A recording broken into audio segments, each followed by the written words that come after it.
Okay, here's another YZ490. So this one's going to the same guy who's getting the lowrider. So he's pre-ordered these. So that's what I do when I buy a bike in America.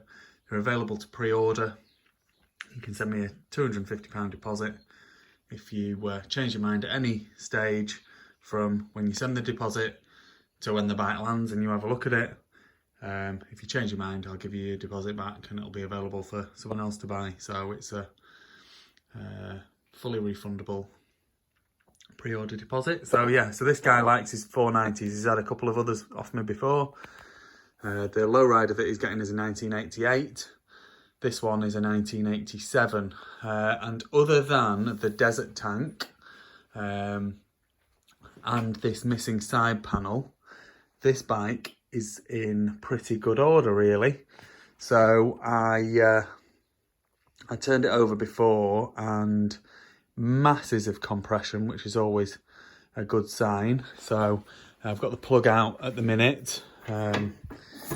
Turns over nice, and sometimes you can see the spark, sometimes you can't. There you go. Nice big fat spark there. When I press the kill switch and do the same thing, the spark stops, so the kill switch is working. It's got a spark arrestor exhaust on it, so whether you'd want to modify the silencer on here or replace that for a different one, I don't know. I mean, it will still run absolutely fine, maybe slightly less power, but the rest of the bike, the front brake works, the rear brake works. Like I say, it's got a spark, it's got compression. When I took the plug out, it was wet with fuel, so I'm sure that probably fresh fuel, this bike will start up and run, no problems at all. Front wheel looks decent. There's not even really any rusting on the spokes, to be honest. You know, little bits like replacing the gaiters there, new front mudguard, swap the modern, I don't know whether that's off a YZ or CRF or whatever, but swap that for a period number board. Pipe is in good order, a couple of little dents here. I did spot another one, but now I can't see it. But this is often the case with the American stuff. It's ridden in the sand a lot, so they don't get the big dents that we get from the rocks. It's got the